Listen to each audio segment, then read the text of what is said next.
The World Series starts tonight between the Phillies and the Astros. We have three huge matchups in college football I'm going to talk about today. Number 2, Ohio State. Number 13, Penn State. Number 8, Oklahoma State. Number 22, Kansas State, with a lot at stake in the Big 12. And number 3, Tennessee, and number 19, Kentucky, have more than bragging rights on the line. The New York Giants and the Seattle Seahawks have had a great start to the season in the NFL. Hopefully they'll keep it up. And the Buffalo Bills and the Green Bay Packers face off, with the Packers surprisingly struggling this time around. And the NASCAR Cup Series is at Martinsville, with 7 drivers still looking to clinch a spot into the Championship 4. I will have that all for you today, and we will start the show right after this.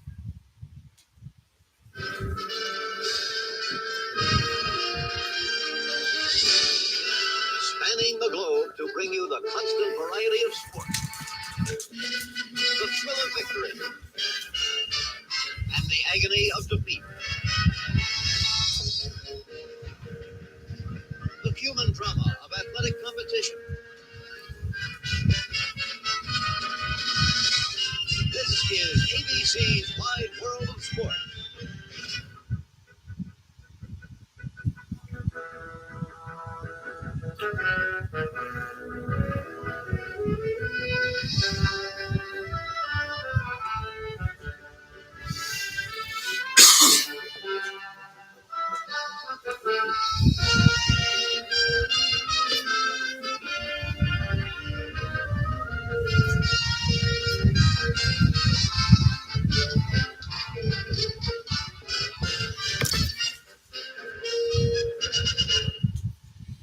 Pleasant Friday, everybody. I am so glad to be here with you on this Friday morning.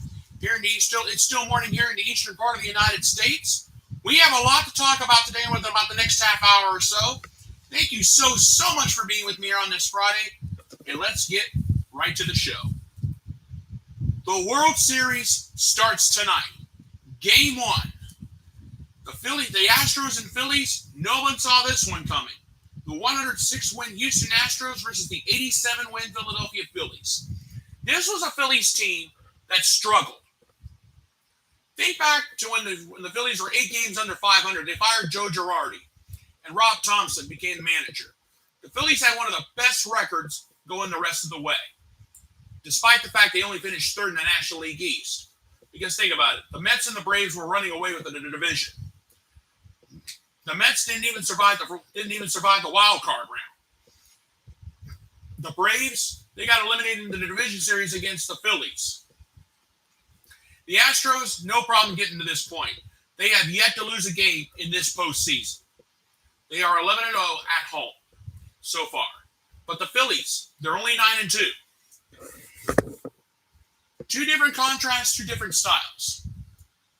If you look at the team as a whole, for the Philadelphia Phillies, right now the Phillies are hitting .237 in this postseason and a team ERA of 3.06. Not bad. But the Houston Astros, they're hitting just a little bit less than the Phillies. Their team batting average is only .227, but their ERA is only 1.88 going into this series, going into this 7-game battle. Now here's the deal. The World Series starts tonight. This is just a feeling out process of what the series is going to look like. I have the Game 1 starters. They have been named. It is as follows. The opening game tonight of the World Series will feature Aaron Nola of the Philadelphia Phillies and Justin Verlander of the Houston Astros. During the regular season, Aaron Nola only had an 11-13 record, but he did have a 3.25 ERA and 235 strikeouts to his credit. Justin Verlander, totally different. 18-4 record with a 1.75 ERA, 185 strikeouts to his credit. And so far during the postseason, Aaron Nola's been pretty good. A 2-1 record with a 3.12 ERA and 18 strikeouts to his credit. Verlander, his postseason struggles come back to haunt him. He does have a 1-0 record, but he does have a 6.30 ERA and 14 strikeouts.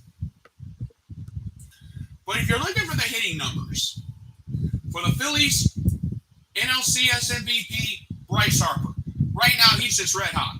Hitting .419, 5 home runs, 11 RBIs so far. Gene Segura, he's hitting .257.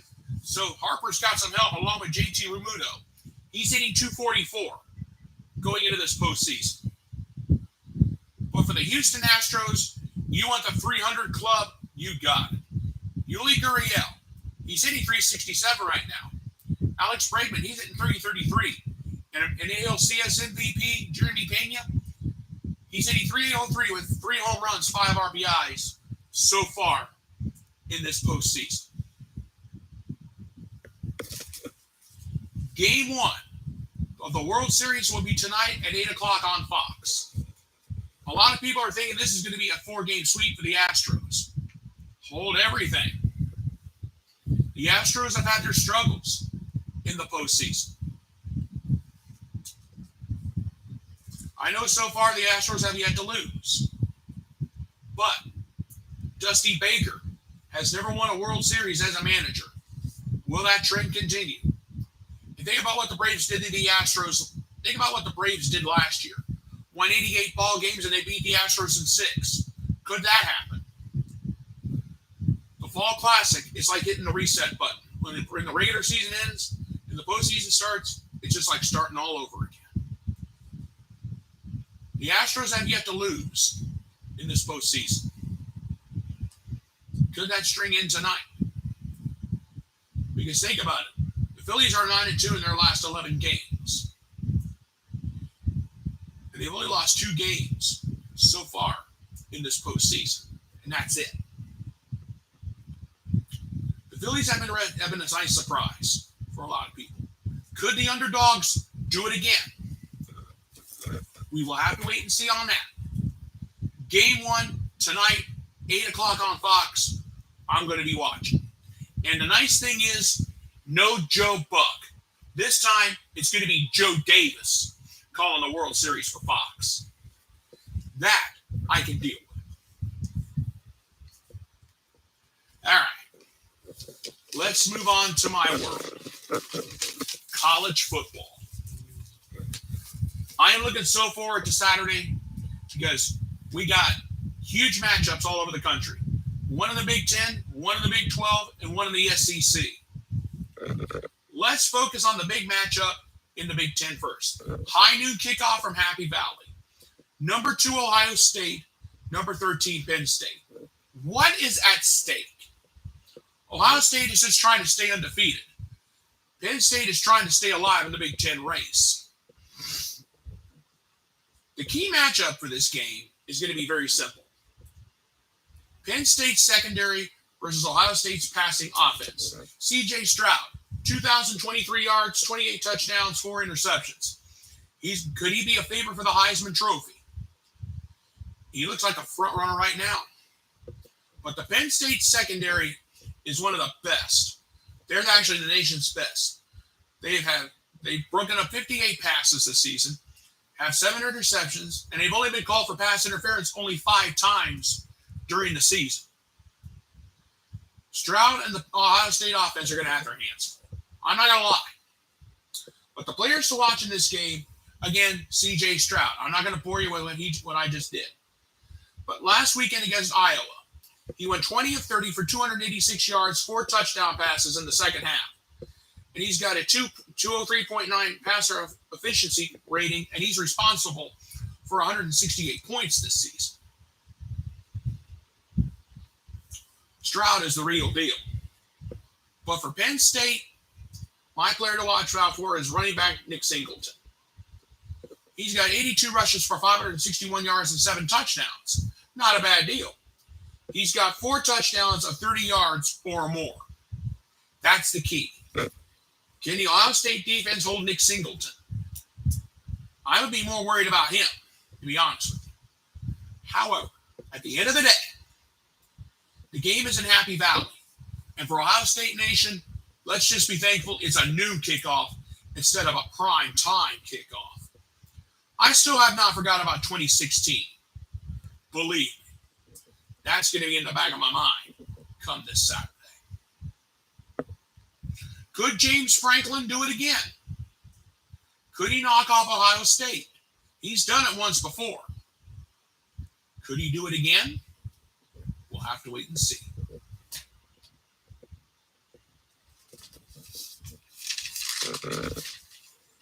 All right. Number 9. Now we've gone from the Big 10. Let's go to the Big 12.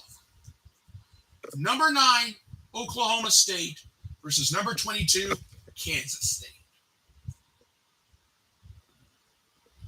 My players to watch out for on offense. For Oklahoma State, Spencer Sanders, 2,030 yards passing, 15 touchdowns, 4 interceptions.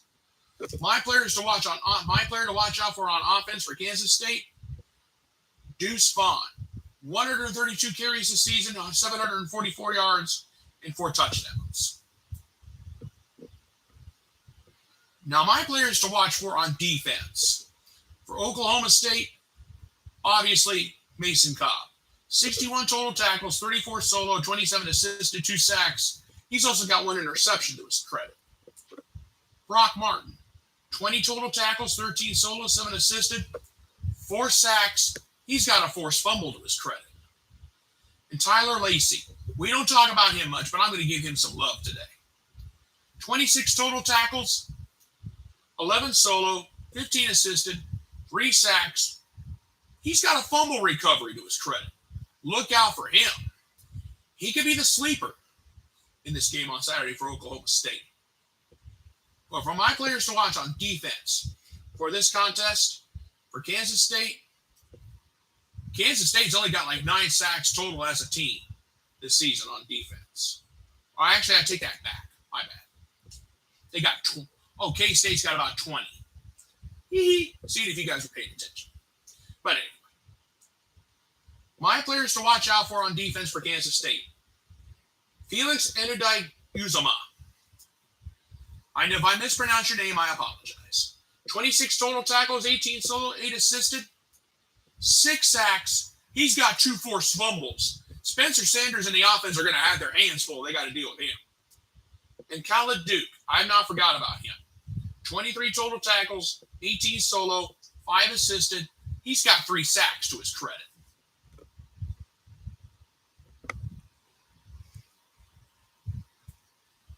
This is going to be an interesting game on Saturday afternoon.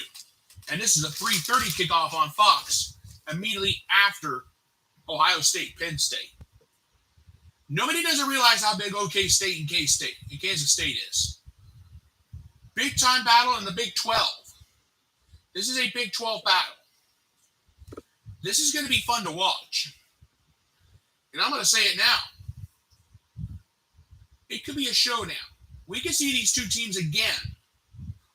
We could possibly see Oklahoma State again in the Big 12 championship game at the end of the season and come December. And another thing that's really stuck out. What will happen? Could Kansas State sneak in? A lot of things can happen on the weekend, and usually does. But the truth is this. We've got a great game on Saturday afternoon. And this one's going to be out in Kansas, on the middle section of the country, a part of the country where Kansas is supposed to be known as a basketball state. Apparently, the football team must not have got that memo. That's all I'm going to say right now, and I'm not going to go any further than that. Now, let's head to the SEC. Number 3, Tennessee. Number 19, Kentucky. What is at stake? Well, it's more than bragging rights, I can tell you that. Tennessee's just trying to stay undefeated. So this way, when they get ready for that showdown against Georgia here on the following Saturday, it could be a 1 versus 2 on a Saturday afternoon or possibly a Saturday night. It's very simple. Tennessee wins. They face Georgia. They could possibly have the easiest road to the SEC crown. But I'll worry about that later. Let's worry about Tennessee and Kentucky first. But what's the key matchup for this game? It's Tennessee's offense versus Kentucky's defense. Now, they're averaging 50.1 points per game during the season so far. And on offense, they were averaging over 571.7 yards per game. But Kentucky's defense is ninth in the nation in points allowed. They've only allowed 16.4 points per game. And they've only given a 295.4 yards allowed per game. That ranks 14th in the nation. Not bad. But if you're looking for players to watch, and I'm going to say this, I always, when I look for players to watch, I look for one for offense and I look for one for defense, because this is where basically the bread and butter's at. For Tennessee, my offensive player to watch, you guessed it, Hendon Hooker, the sheriff of Tennessee, the new Peyton Manning in the eyes of many in Knoxville. 2,093 yards passing, 18 touchdowns, 1 interception. Great deal for him. And yes, in my professional opinion, he's a Heisman candidate. And I'm going to talk about Hendon Hooker and some of my Heisman candidates to look out for later in the show. But on defense for Tennessee, I got the sack machine. Defensive lineman Byron Young. Now, Tennessee's defense is still a work in progress. 16 total tackles, 9 solo, 2 assisted, 3.5 sacks on the season.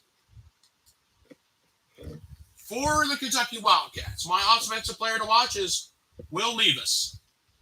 1,635 yards passing this season, 13 touchdowns, 5 interceptions.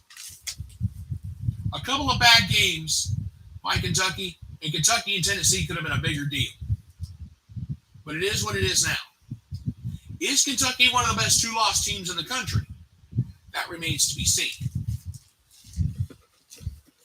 But on defense for Kentucky, I had to go with one of the best. Defensive back Tyrell Ajay. 22 total tackles, 15 solos, 7 assisted. Only 1 sack on the season, but he does have 2 forced fumbles to his credit. Hendon Hooker's going to have his hands full against Tennessee. Tennessee head coach Josh Heupel has already said, we're taking this one game at a time. We're not going to get too carried away. I want to make sure that I want to understand these guys are playing Kentucky. We'll worry about Georgia the following week.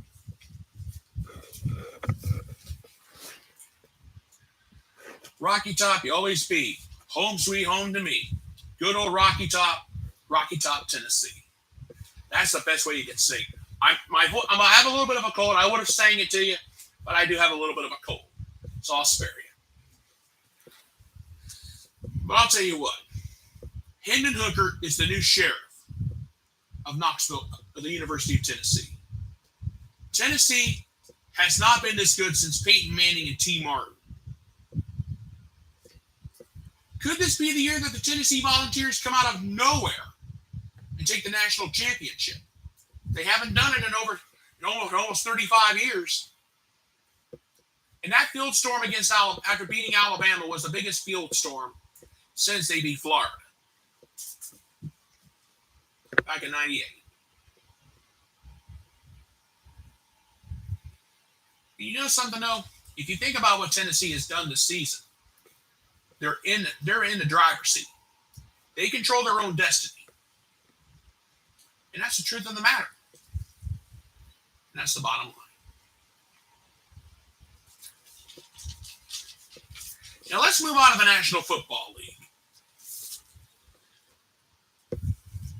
If you want a nice game, if you want 2 surprise teams facing off on Sunday, you don't have to look too far. The New York Giants will be facing the Seattle Seahawks. This is a 4:25 game on Fox. New York Giants head coach Brian Daboll has really surprised everybody.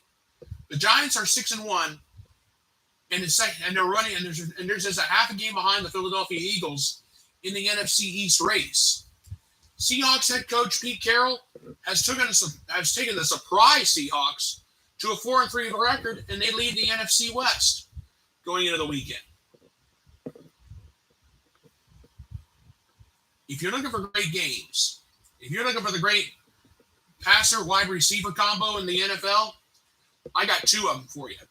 Daniel Jones, 1,223 yards passing, 6 touchdowns, 2 interceptions. For the Giants, they also have Saquon Barkley from Penn State, 143 rushes this season, 726 yards, 4 touchdowns. Not a bad deal. For the Seattle Seahawks, they have found their new star. Since Russell Wilson took his ball and went to Denver. Geno Smith, 1,712 yards, 11 touchdowns, 3 interceptions. Kenneth Walker III has really done a great job of stepping up because one of the Seahawks offensive runners is injured. 67 rush attempts, 410 yards, 4 touchdowns. Not a bad deal. But the Giants' offensive line is going to have a lot of changes. They got 2 guys out with a knee injury against Jacksonville, because they suffered against Jacksonville. I forgot to write that information down, and I do apologize for that. But this promises to be a pretty good game on Sunday between the Giants and the Seahawks. I really hope it does turn out that way. Here's the deal. Brian Daboll has really turned the Giants around. 6-1 after the first 7 weeks of the season, and we go into week 8. Pete Carroll, despite the 4-3 record with the Seahawks are the top dog in the NFC West, despite some of the stranger things that have happened. The bottom line is this: huge game that nobody doesn't think is not, and nobody really, I don't think, really taking anything yet. This is a huge game that nobody's taking seriously. I am, though, because I feel like it. Now, let's move on to the game on Sunday night. The Sunday night game features the Green Bay Packers and the Buffalo Bills. The Packers are only 3-4 after the first 7 weeks of the NFL season, and they're only 1-2 away from Lambeau Field. But Bills safety Micah Hyde and Bills receiver Jake Kummerow are very respected. They know better. They know Aaron Rodgers well enough to know what's going to happen. Green Bay Packers head coach Matt LaFleur is off to the worst start in 4 years, only going 3-4. No one saw this coming. I didn't even see this coming. I didn't see the Packers only starting the season 3-4. The Super Bowl champion Rams only starting 3-4. The Tampa Bay Buccaneers, they lost last night to the Baltimore Ravens. They're 3-5. This has been one of the strangest seasons in the NFL I have seen in many years. Teams that nobody expected to be there are in contention. I mean, the Washington Commodores, despite the fact they're only playing .500 ball, they still have an outside chance to win the NFC East. Believe it or not. I'll address that another time. Now, Aaron Rodgers has been doing pretty good. 1,597 yards passing, 11 touchdowns, 3 interceptions. But it's the Packers' offensive production that has hurt him. Bills quarterback Josh Allen, he's only 20 yards away from 2,000 for the season, and we're not even halfway through the 2022 season yet. 1,980 yards passing, 17 touchdowns, 4 interceptions.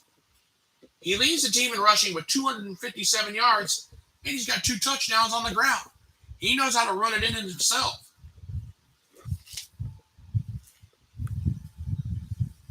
The Buffalo Bills are going to win the AFC East, but the New York Jets may give them some competition. I'll address that another time. Everybody's always said, Scott, why do you take this stuff seriously? It's because I care. That's what all my viewers tell me. I tell that to all my viewers all the time. Let me put it to you this way. I look at everything.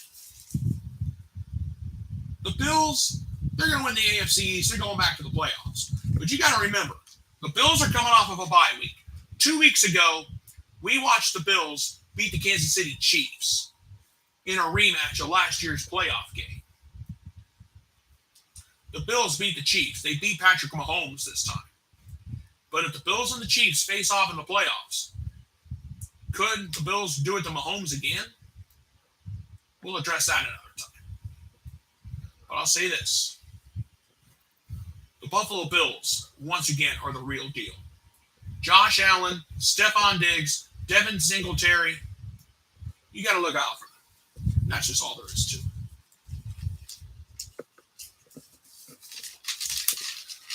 Okay, let's move on.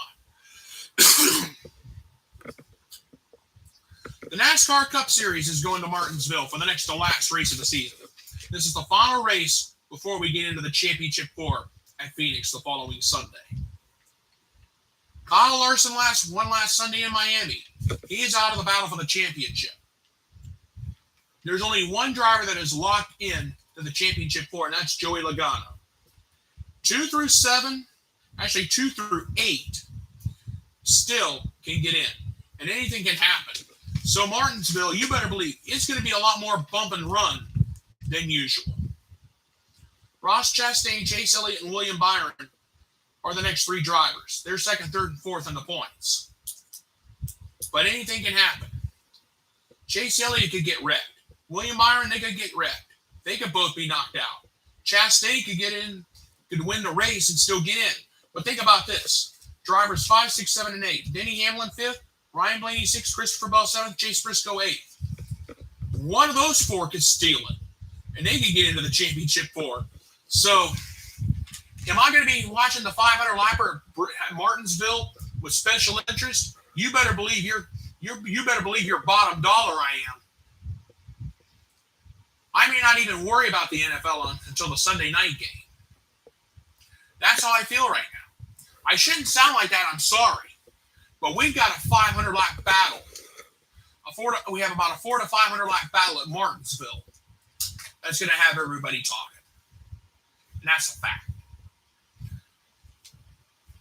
Ross Chastain, anything can happen to him. Chase Elliott, William Byron, they could get involved in crashes and have to go to the garage, and their season could be over. Denny Hamlin, Ryan Blaney, Christopher Bell, Chase Briscoe. One of those 4 could win the race, and they could punch their ticket into the Championship 4. Ryan Blaney hasn't even won a race yet this year. If anything were to happen to, like, Chase Elliott or William Byron or Denny Hamlin, he could sneak into the Championship 4 without winning a race. That's a possibility. So the race at Martinsville is going to have a lot at stake. This is not going to be your typical Martinsville bump and run. You may see guys trying to wreck each other. Because I've seen stranger things happen. Matt Kenseth has been suspended for wrecking Joey Logano some years ago. I haven't forgot about that. Martinsville Sunday. 2 o'clock on NBC. Tune in because it's probably going to be a crash fest. Because everybody knows what's at stake going in. And now, ladies and gentlemen, it is now time for my closing thoughts. The Heisman Trophy race in college football is really heating up. C.J. Stroud, he's the odds-on favorite. But Dorian Thompson-Robinson of UCLA, he's right in the thick of it too. But I'm going to add one more player. I'm going to add one more to the Heisman mix. Hendon Hooker of Tennessee. Think about what Hooker's done. Hooker, when Tennessee knocked off Alabama, there's one thing that really stuck out. When Hooker hit those 2 in routes, and hit in routes in the clutch, in the final 15 seconds of that game against Tennessee, and Tennessee won it on a field goal, I'm thinking Hooker is the new sheriff of Tennessee. And I'm going to put him down as a Heisman contender because of not just because of what he did to Alabama. It's the way he beat Bama. He didn't give up. When Alabama missed their field goal, I'm thinking, okay, maybe Tennessee's probably just going to play for overtime. We'll settle it there. Hooker hit a long bomb, hit a 20-yard bomb to get Tennessee closer to field goal range, and then he hit another in route with just a couple of seconds left, and that's how they won it. So is Hendon Hooker of Tennessee a Heisman contender? I say yes. Think about it. Hooker's only had 1 interception all year. Stroud's had like 3 or 4. So I'm going to say it now. And I'm sure Peyton Manning and Pat McAfee are going to agree with me on this. Hendon Hooker is a contender for the Heisman Trophy. I said it. Hendon Hooker is a candidate for the Heisman Trophy. Think about what he's done. Everybody's overlooked him because everybody was thinking it's going to be Bryce Young of Alabama out of the SEC. Not this time. It could be Hendon Hooker. And the truth is this. Stroud's got some competition, but from the least likely place of all. The University of Tennessee. Home of the Volunteers. And that's all I have to say today. Okay, folks, I'm going to go ahead and get on out of here. I want to thank you guys so much for being with me here on this Friday. Please go ahead and subscribe to my YouTube channel. My name is Scott Manning. All you have to do is sign my name, scroll down, look for this pretty face, look for the Sir 945, click subscribe, and you will see all of the sports shows I have done so far. And I want to thank you guys so much for being with me here on this Friday. You guys have a fantastic Friday. Thank you so much for being with me, and God bless. Goodbye, everybody, and I thank you.